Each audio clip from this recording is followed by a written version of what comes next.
Bismillah. Assalamualaikum warahmatullahi wabarakatuh. Innal hamdalillah nahmaduhu wa nasta'inuhu wa nastaghfiruh wa na'udzu billahi min shururi anfusina wa sayyiati a'malina. Man yahdihillahu fala mudilla lahu wa man yudlilhu fala hadiya lahu. Asyhadu an la ilaha illallah wahdahu la syarika lahu wa asyhadu anna Muhammadan 'abduhu wa rasuluhu la nabiyya ba'dah. Allahumma shalli 'ala Muhammadin wa 'ala alihi wa ashabihi ajma'in wa man tabi'ahum bi ihsanin ila yaumiddin. Amma ba'd. فإن خير الحديث كتاب الله وخير الهدي هدي محمد صلى الله عليه وآله وسلم وشر الأمور محدثاتها فإن كل محدثة بدعة وإن كل بدعة ضلالة وإن كل ضلالة في النار. Ikhwanul kiram azani Allah wa iyyakum. Kajian kali ini masih melanjutkan mengungkap berbagai kekeliruan yang terkait dengan wudu.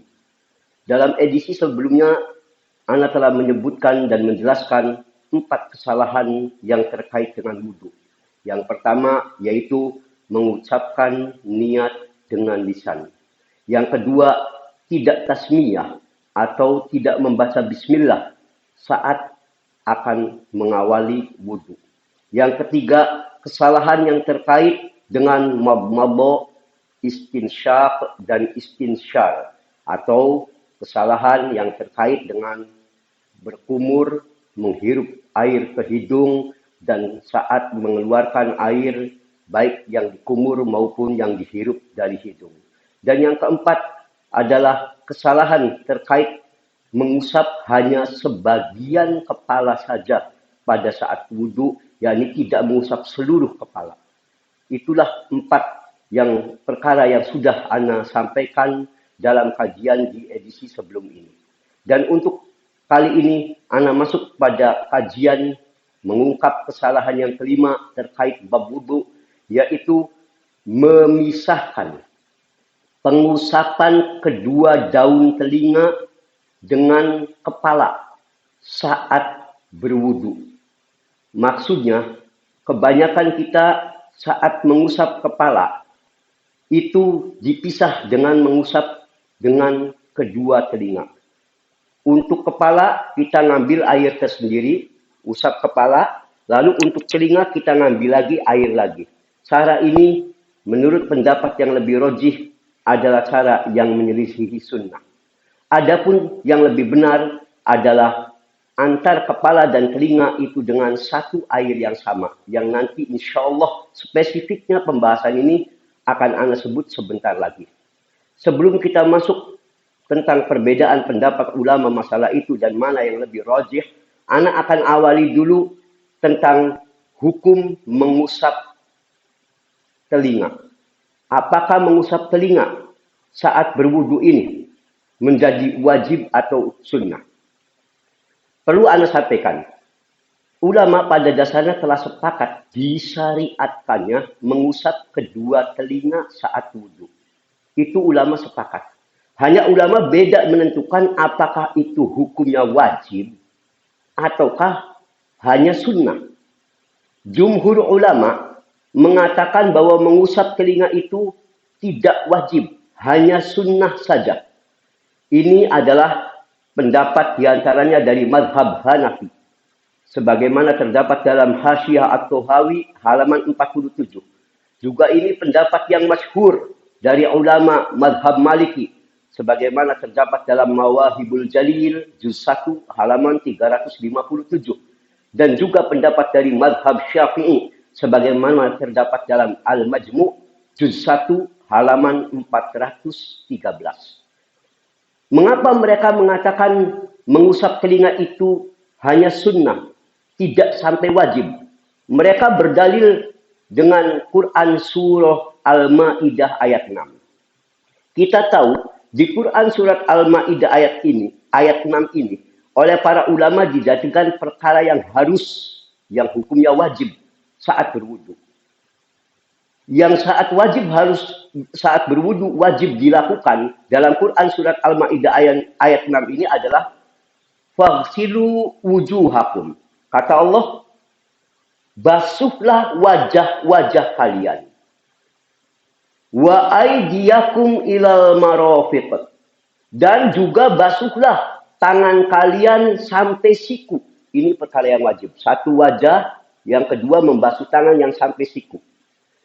Yang ketiga, wamsahu biru'usikum. Usap kepala, mengusap kepala ini wajib.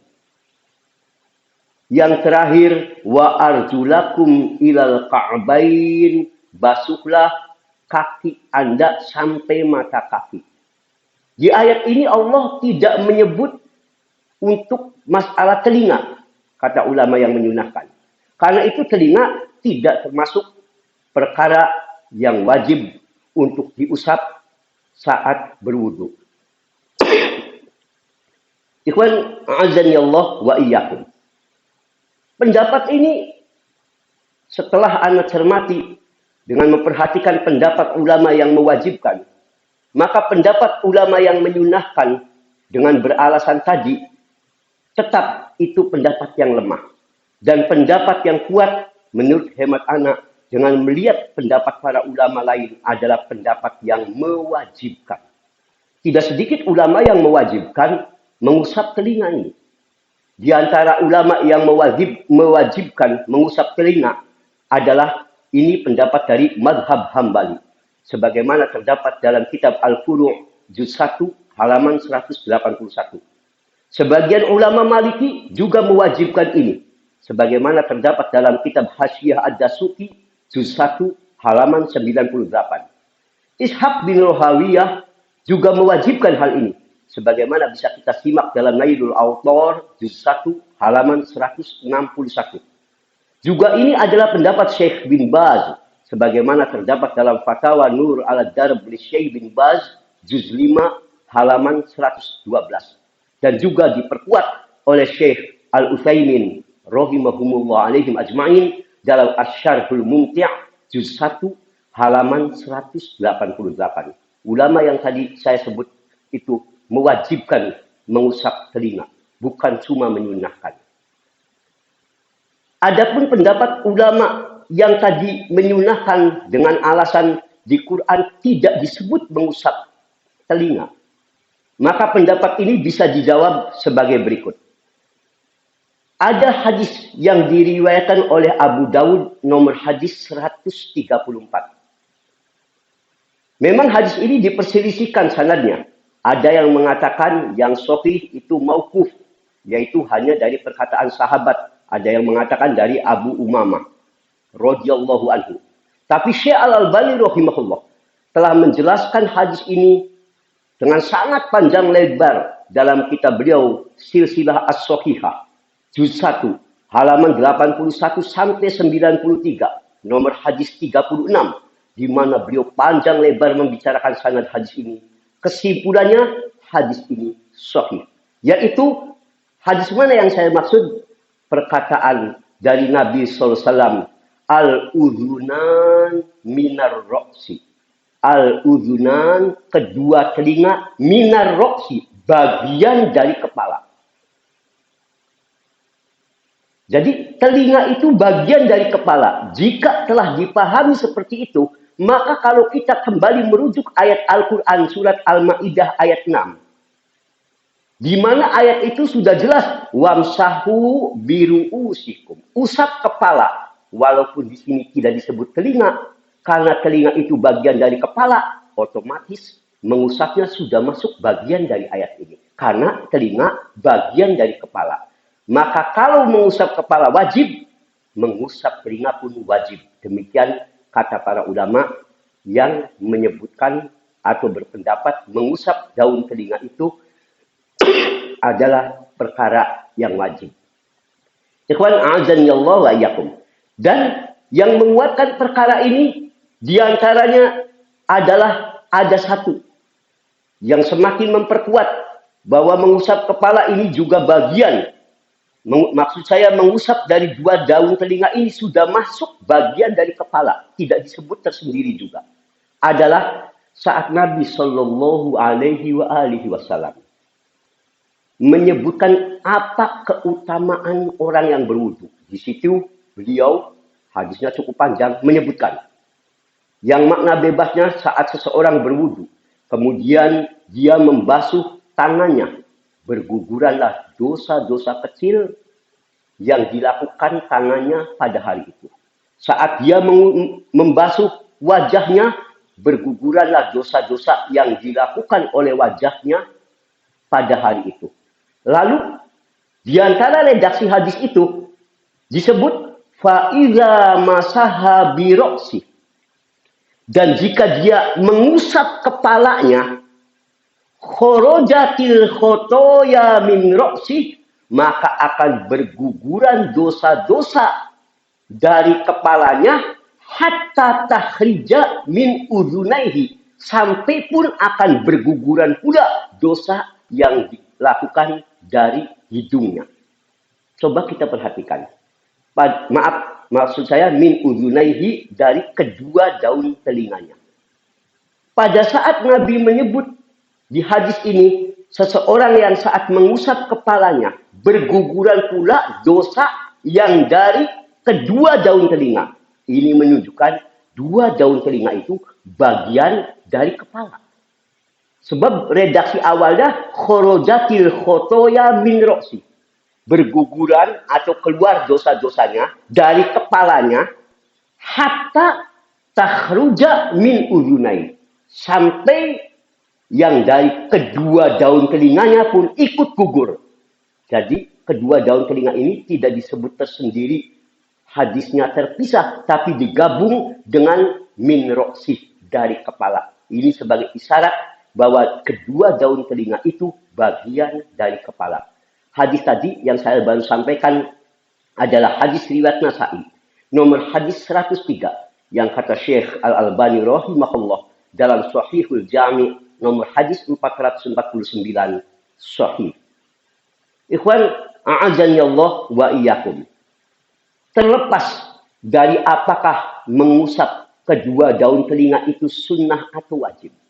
Sekali lagi, untuk kita sebagai ikhtiyat, jangan kita tinggalkan mengusap daun telinga saat kita berwudu. Apapun. Apakah itu yang benar pendapat yang menyunahkan atau bahkan pendapat yang mewajibkan. Walaupun ana secara pribadi sampai hari ini meyakini pendapat yang mewajibkan itu lebih dekat pada kebenaran yang seperti alasannya telah ana sampaikan di awal bahasan tadi. Ikhwan, a'azani Allah wa iyyakum. Jika perkara ini telah jelas, sekarang masuk kita pada masalah apakah pada saat mengusap daun telinga kita perlu mengambil air baru yang terpisah dari saat kita tadi mengusap kepala, karena hadisnya tadi sudah dijelaskan kedua daun telinga itu dari kepala. Maka apakah saat mengusap daun telinga itu kita perlu mengambil air yang baru dipisah? Maka penjelasannya, sesungguhnya perkara ini memang masih diperselisihkan juga oleh para ulama. Namun insya Allah pendapat yang lebih dekat dalam kebenaran dalam perkara ini adalah untuk kedua daun telinga tidak perlu mengambil air yang baru saat mengusapnya. Jadi digabungkan, mengusap kepala digabung dengan mengusap kedua daun telinga. Caranya bisa Anda gambarkan sebagai berikut. Ketika kita mau mengusap kepala, yang seperti hadisnya telah saya sampaikan dalam kajian kemarin, terkhusus pembahasan bab mengusap kepala. Kita ambil air dengan kedua tangan kita, lalu kita buang, air sudah basah ini kita buang, karena hanya mengusap, bukan membasuh. Beda mengusap dengan basuh. Ya, kita buang, setelah itu basah hanya masih, kita usap ke kepala kita. Yang caranya kemarin sudah Anda sampaikan, lihat pembahasan Anda dalam video sebelumnya. Cara mengusap kepala. Kita tarik di antara dari depan sampai ke belakang, yaitu sampai kepada tengkuk. Setelah sampai tengkuk, kita balikkan lagi ke depan. Setelah sampai ke depan, dari mulai awal tadi, yaitu dari ubun-ubun, awal tempat tumbuh rambut, maka kita tarik ke sini, saya ulangi, kemudian kita kembalikan lagi ke depan, lalu kita langsung tanpa ngambil air baru lagi, dua jari kita siapkan posisi seperti ini, ya. Kemudian jari telunjuk masuk ke lubang telinga, yang ibu jari di luar telinga di sini, membersihkan ini. Ya, yang keduanya masuk ke sini. Ya, membersihkan dalam dan lubang telinga. Kita usap begini. Dibersihkan semua, satu kali selesai. Saya ulangi, kita ambil air wudhu saat mau mengusap kepala karena barengan. Setelah air itu cukup membasahi tangan, kita buang, yang penting basah. Lalu kita mulai tarik dari ubun depan kepala, kita tarik ke belakang. Sampai tengkuk. Setelah sampai tengkuk, selesai, balikan lagi ke depan. Kita tarik terus sampai ke awal tadi kita mulai mengusap kepala, yaitu dari ubun. Setelah selesai, kita langsung masukkan dengan cara tadi. Kita lihat di sini, ibu jari langsung masuk di luar untuk ibu jari, telunjuk masuk ke lubang. Bersihkan seperti ini. Lalu kita gerakan sini.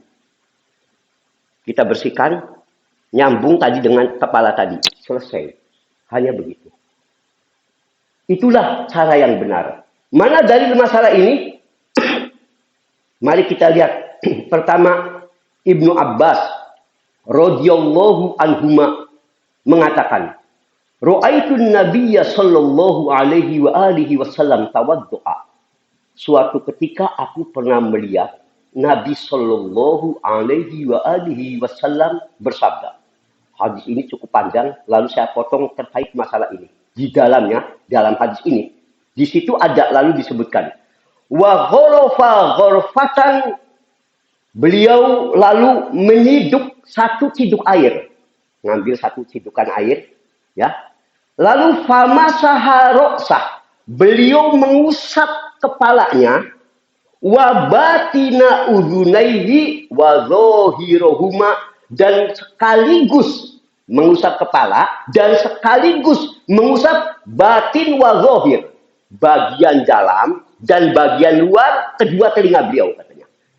Wa adkhala, seraya memasukkan usbu'aihi fihima, dua jari telunjuk beliau ke dalam dua lubang telinga beliau. Hadis ini sangat rinci. Jadi, anda ulangi, mengusap kepalanya sekaligus batin wa zahir, bagian dalam batin wa zahir, dan bagian luar kedua telinga diusap dengan posisi tadi adkhala usbu'aihi, memasukkan dua jari telunjuknya ke dalam lubang telinganya. Maka tadi saya sampaikan, usap tarik ke depan kepala, balikan lagi, ya, sampai belakang tadi, balikan ke depan, kemudian langsung masuk dengan cara dua jari telunjuk masuk ke lubang, ibu jari adanya di luar untuk mengusap bagian luar. Hadis yang tadi saya bacakan adalah hadis riwayat Tirmidzi nomor hadis 36, Ibnu Majah nomor hadis 439. Syekh Mukbil rahimahullah dalam Shahihul Musnad nomor hadis 640 mengatakan sanad hadis ini hasan, dan Syekh Al-Albani rahimahullah dalam Sahih Ibnu Majah nomor hadis 439 mengatakan hadis ini hasan sahih. Ikhwan azan ya Allah wa iyyakum. Ada salah satu subhat yang mengatakan bahwa boleh pula kita menggunakan air baru untuk kedua daun telinga. Artinya setelah kita mengusap kepala, selesai, untuk air mengusap kedua daun telinga, boleh kita ngambil lagi air baru lagi. Ada. Itu juga ada pendapat yang demikian. Kita tidak mengingkari ada pendapat seperti itu, dalam artian tidak mengingkari adanya pendapat begitu. Dalilnya bersumber dari hadis Abdullah bin Zaid radhiyallahu anhu. Di situ disebutkan Ra'an Nabiyya sallallahu alaihi wasallam, Abdullah bin Zaid radhiyallahu anhu pernah melihat Nabi SAW ya'khudhu li udunaihi, mengambil untuk dua daun telinganya ma'an ghairu ma'alladhi akhadhahu li ra'sihi, mengambil untuk kedua daun telinganya air baru yang bukan digunakan untuk mengusap kepalanya tadi katanya. Air baru yang bukan digunakan untuk mengusap kepala, berarti air baru. Ini dari Abdullah bin Zaid radhiyallahu anhu. Maka jawabannya, hadis ini diriwayatkan oleh Imam Baihaqi nomor hadis 308. Hanya saja hadis ini oleh para ulama disebut syadz. Syadz artinya menyelisihi riwayat yang lebih kuat. Mengapa? Karena Imam Muslim itu meriwayatkan hadis yang sama seperti apa yang diriwayatkan oleh Imam Baihaqi tadi dalam Sahih Muslimnya 236, tapi redaksinya bukan seperti itu. Dikatakan wa masaha birosihi bima'in ghairi fadli yadai, mengusap kepalanya dengan air yang bukan dari sisa membasuh dua tangan. Kalau tadi yang dari Baihaqi itu ngambilnya dari yang setelah kepala. Kalau yang dalam Sahih Muslim itu bukan dari dua tangan, artinya setelah tangan selesai ngambil air wudhu baru lagi mengusap kepala. Kalau itu iya benar. Tapi kalau yang dari kepala, yang dari riwayat Baihaqi ini, maka dikatakan syadz, menyelisihi. Sudah pasti riwayat Muslim jauh lebih kuat dibandingkan riwayat Baihaqi. Karena itu sejumlah ulama kritikus hadis telah menyatakan hadis riwayat Baihaqi ini syadz, menyelisihi riwayat yang lebih kuat. Hal ini seperti ditegaskan oleh Ibnu Hajar rahimahullah dalam Bulughul Maram halaman 102. Juga ditegaskan kesyadzan hadis ini oleh Syekh Al-Utsaimin rahimahullah dalam Syarhul Mumti' juz 1 halaman 178. Dan Syekh Al-Albani rahimahullah juga mensyadzkan hadis ini dalam As-Sahihah juz 1 halaman 905. Karena itu anak sependapat dengan para ulama yang kesimpulannya bahwa mengusap kedua telinga itu sekaligus bersamaan dengan saat kita mengusap kepala. Maksudnya digabung. Setelah mengusap kepala selesai, kita langsung gabung mengusap kedua daun telinga. Tidak perlu mengambil air wudhu yang baru. Dan ini, pendapat ini adalah yang anak anggap sampai hari ini pendapat yang lebih kuat, lebih mantap. Juga pendapat dari mazhab Hanafi. Sebagaimana terdapat dalam Al-Mabsut juz 1 halaman 62 sampai 63. Ini juga salah satu pendapat yang bersumber dari Imam Ahmad sebagaimana terdapat dalam Al-Insaf juz 1 halaman 15. Ibnu Taimiyah juga menguatkan pendapat ini dalam Al-Majmu' atau Majmu' Fatawanya juz 1 halaman 279. Diperkuat oleh Ibnul Qayyim dalam Zadul Ma'ad juz 1 halaman 194 sampai 195. Imam As-Sun'ani dalam kitabnya Subulus Salam juz 1 halaman 49 juga menguatkan pendapat ini. Syekh bin Baz dalam Ikhtiyarat Syekh bin Baz Al-Fiqhiyah juz 1 halaman 146 juga ikut menguatkan pendapat ini. Dan juga dipertegas oleh Syekh Al-Utsaimin dalam Majmu' Fatawa war Rasail di Syekh Al-Utsaimin juz 11 halaman 141 dan juga termasuk pendapat yang dipegang oleh Syekh Al-Albani sebagaimana terdapat dalam Ad-Dhaifah juz 2 halaman 424 rahimahumullah alaihim ajmain. Inilah pendapat yang anak anggap paling kuat bahwa hendaklah dalam mengusap kepala caranya dan juga bagaimana terpisah atau tidaknya adalah seperti apa yang telah saya sampaikan tadi. Intinya pendapat yang lebih mendekati kebenaran untuk mengusap kedua daun telinga selagi air yang kita gunakan untuk mengusap kepala itu masih basah, tidak perlu mengambil air yang baru. Gabung dengan cara terakhir, saya gambarkan sekali lagi, kita tadai air untuk mengusap kepala. Setelah air itu kita anggap penuh, kita buang asal sudah basah, mulai kita tarik dari depan, ujung depan kepala, ubun-ubun, tarik sampai tengkuk. Setelah sampai tengkuk kita kembalikan ke depan lagi. Setelah itu kita langsung masukkan ke telinga kita. Di mana ibu jari adanya di luar dan telunjuk masuk ke dalam membersihkan bagian dalam. Selesai satu kali, selesailah cara wudhu itu. Demikian adalah insya Allah cara yang lebih dekat kepada kebenaran, sekalipun dalam hal ini ada khilaf para ulama. Subhanakallahumma wa bihamdik. Ashhadu an la ilaha illa ant. Astaghfiruka wa atubu ilaik. Walhamdulillahi rabbil alamin. Wa sallallahu ala Muhammadin. Assalamualaikum warahmatullahi wabarakatuh.